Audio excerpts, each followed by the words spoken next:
मुंबई की बारिश ने सबको रुला दिया। अमिताभ बच्चन का बंगला भी न बच सका। तूफानी बारिश ने शहर को पानी पानी कर दिया।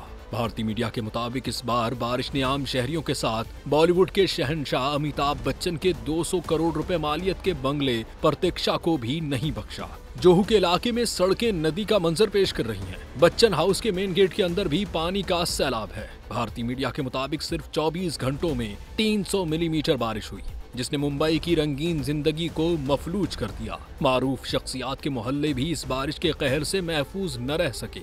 मद्दाहों ने तबसरा किया, ये बारिश नहीं, कोई फिल्मी सीन लग रहा है। एक सारिफ ने लिखा, अब प्रतीक्षा के दरवाजे पर पानी का राज है। वाज़ेह रहे कि मुंबई में बारिश के बायस अब तक 30 अफराद जाँ बहक हो चुके हैं, जबकि शहर में इमदादी काम जारी है।